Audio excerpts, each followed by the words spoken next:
Olá, boa tarde, bom dia, boa noite. Então, eu hoje vou gravar um videozinho falando um pouco sobre monólogo. Antes eu vou me apresentar um pouco. Meu nome é Wilma, eu sou licenciada em teatro pela Universidade Estadual do Sudoeste da Bahia. Sou atriz, sou contista e também diretora teatral. E aqui eu vou falar um pouquinho sobre o monólogo, focado na parte da produção, né, da escrita do monólogo. O monólogo, né, como o próprio nome já sugere, é um texto, um texto, e aí é que a gente está tratando do teatro, então é um texto teatral, onde tem uma única pessoa em cena, um único personagem em cena. O monólogo ele pode se dividir em dois, que é o monólogo exterior e o monólogo interior. Na prática, essa divisão não fica tão demarcada, não. Ela acontece no monólogo exterior, você vai ver elementos e algumas cenas mais com monólogos que seria dito como interior, e no monólogo exterior também vai acontecer de ter um pouco de um se adentrando ao outro. Mas eu vou falar um pouco sobre como se dá esses monólogos. O monólogo exterior, ele lembra um pouco uma contação de história.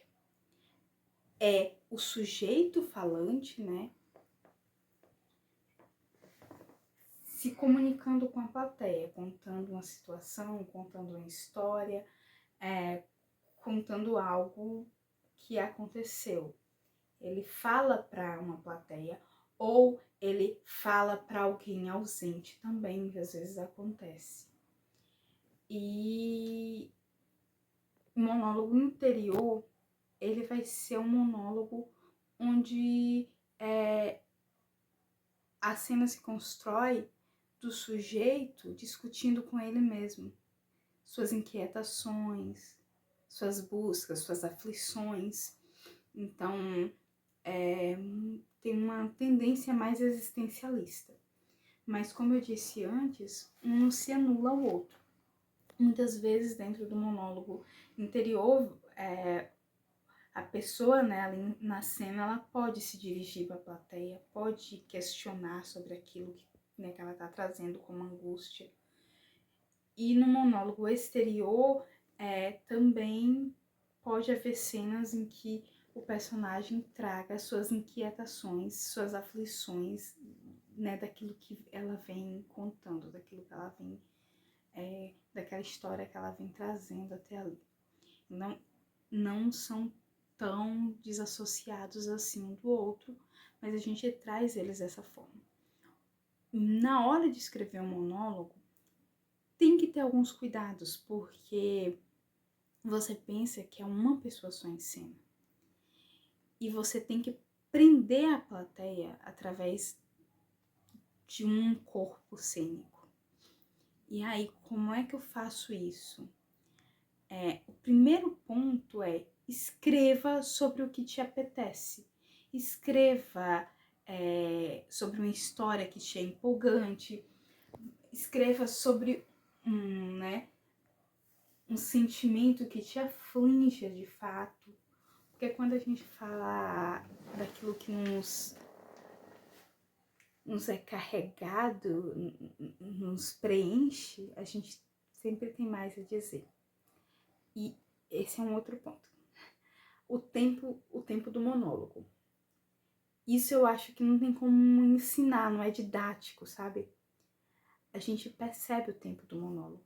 Às vezes a gente olha e quer aumentar e tô tentando aumentar, mas não tô conseguindo, tá ficando muito difícil. Pode ser dificuldade, sim, mas também pode ser porque ali já foi dito tudo o que precisava ser dito. Ali já está explanado tudo o que precisava ser explanado, já está todo o peso do que você tenha contado, que você tenha a dizer. E a gente tem que ter uma certa sensibilidade para perceber esse tempo que é delimitado pelo próprio monólogo, não somos nós que delimita. É mais ou menos como tentar fazer uma escultura ou tentar fazer uma pintura tem ali, né, as bordinhas do quadro e você não tem como pintar para além do espaço que te tem, né, que você tem ali. A mesma coisa é o monólogo, ele tem suas bordas, ele tem sua delimitação. Uma outra coisa também que eu trago é a importância de gerar empatia, né? De gerar, não só empatia a palavra, eu acho que é mais gerar uma conexão, acho que é uma palavra mais feliz, gerar uma conexão entre a plateia e o ator ou a atriz em cena, né? O personagem. Um ponto bem importante é que se eu chego de uma forma muito... isso é muito comum em monólogos interiores, né? A gente tem momentos de mais aflição, de mais energia, de uma certa pulsão mais agitada.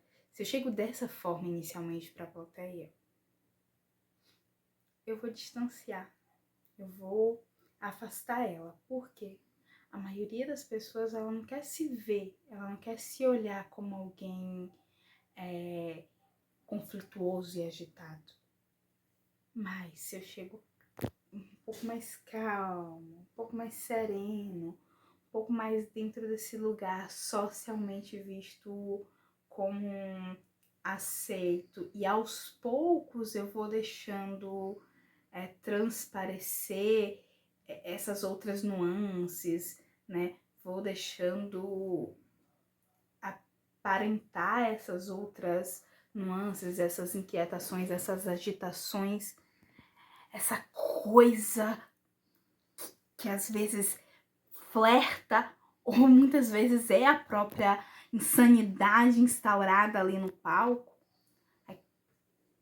Quando eu já estabeleci essa conexão lá no início, através de um comportamento mais normativo, e aos poucos eu vou trazendo essa loucura para a cena, a plateia já se conectou. E aí ela não consegue mais se desconectar, ela já tá ligada, já tem um elo, já tem uma história ali construída. Então ela consegue ainda permanecer se enxergando, se vendo, se olhando ali naquele personagem. Não é algo que é bem importante na hora de se apresentar um monólogo, na hora de escrever um monólogo, de estruturar, trazer isso. E também o tempo, como eu falei antes, é escutar, escuta o seu monólogo, se escuta. Perceba o tempo dele, ele vai te dizer o tempo dele. Tem essa sensibilidade. Ele vai estar aqui, você vai estar ali escrevendo, mas vai ter uma vozinha assim, te sussurrando. E é ela quem vai delimitar qual é o tempo. E, como eu falei antes, cuidado também, né, com essa conexão com a plateia. Para iniciar uma escrita de monólogo, eu sugiro começar por temas que te apetecem. E sempre faça o que te apetece. Sempre traga tema, discuta coisas que é importante para você. Mas para iniciar, para a primeira escrita, eu acredito que pegue uma situação muito memorável e escreva. Mas tem uma coisa também no monólogo, isso para qualquer escrita. A gente não pode ficar muito no cotidiano também, nas coisas, na banalidade do cotidiano, nas coisas mais normais. Não, a gente pega algo assim e transcende ele. Vai para um lugar mais fora do comum, não só, né, da questão da fantasia, do universo da fantasia que pode ser levantado, mas fora do comum. Ninguém quer ouvir uma história sobre alguém que levantou, acordou, comeu, se vestiu, dormiu de novo. A gente quer ouvir a história de alguém que perdeu a bolsa com o documento e com a passagem e enfrentou toda uma odisseia para poder recuperar essa bolsa e essa passagem. Conseguem entender? É esse lugar. E isso deve, né, essa coisa que extrapola o cotidiano, mas que pode ser uma fantasia, pode ser algo muito do universo de uma fantasia mesmo, com fadas, duendes, seres fantásticos, mas pode ser desse universo mais palpável, mais real mesmo, e daí extrapolar esse cotidiano, mas de uma forma que prenda a plateia, que não seja só a história. Pense que você está conversando com alguém e você quer que ele te escute, que ele ouça a tua história, e essa história tem que ser interessante, você tem que entreter. Então, pensando lá na bolsa, né, que perdeu, então eu tava indo, faltava 2 horas para o meu ônibus, que eu ia viajar, e era uma viagem muito importante. Pense na importância que tem aquilo ali. Tem que ter um peso importante, porque se for só uma viagem por viagem, uma viagem sem sentido, sem importância, também não gera tanto conflito, né?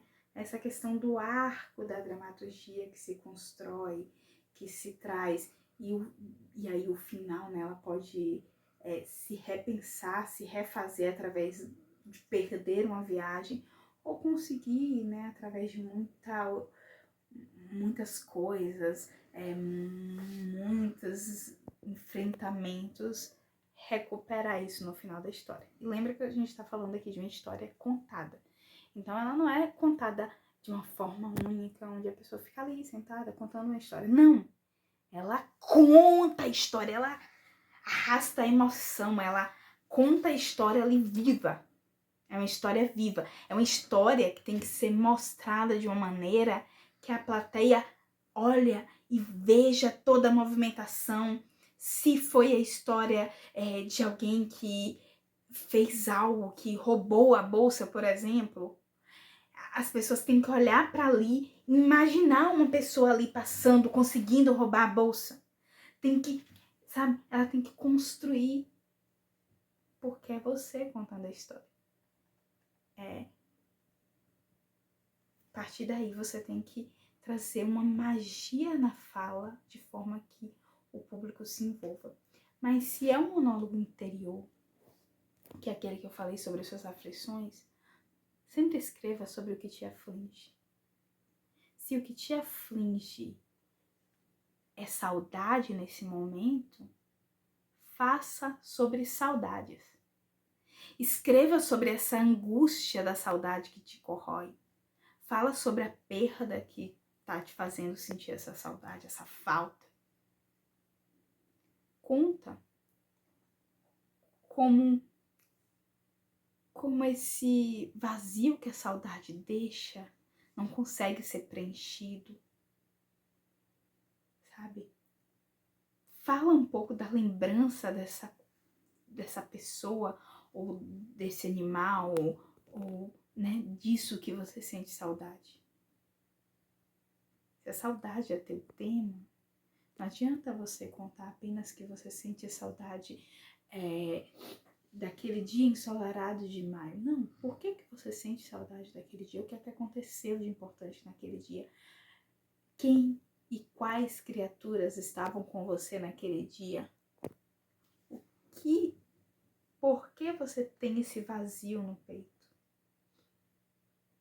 Você tem saudade de alguém que se foi? Você tem saudade? E pensando na saudade, a saudade ela é um tema bem universal, então conecta a gente. A saudade ela é né? Então tentar inicialmente falar sobre a saudade de uma forma que gere conexão, de uma forma mais geral, de uma forma mais tranquila, e daí gradativamente vai falando dessa saudade mais individual, que te aflige de uma forma muito mais pessoal, das sensações que essa saudade te causa, da vontade que essa saudade te traz, né? Quais são as vontades que essa saudade te traz? São vontades mais de um sentimento de talvez de partida, ou te traz um sentimento muito mais de vontade de chorar, se debruçar sobre tuas próprias lágrimas. Então, traz isso para a escrita. Mas sempre lembra, começa sereno e gradativamente você vai aumentando a euforia, pode ir abaixando e aumentando. Inclusive é bom que isso vá acontecendo, esses desníveis, né? Para que não fique um negócio muito linear, porque mesmo se for um linear para cima, né? Para um topo de emoção, quando fica muito tempo começa a já não gerar conflito com a plateia, vira um lugar muito confortável já. E é isso, assim, vai gerando, vai se acalmando e se agitando, mas sempre começa mais calmo, sempre começa de um lugar mais linear, de um lugar mais dentro da norma social, para que isso gere uma conexão com a plateia. E respeite o tempo, como eu já falei anteriormente. Deixe que o monólogo dê a moldura dele. Ele tem a moldura dele, vai estar lá.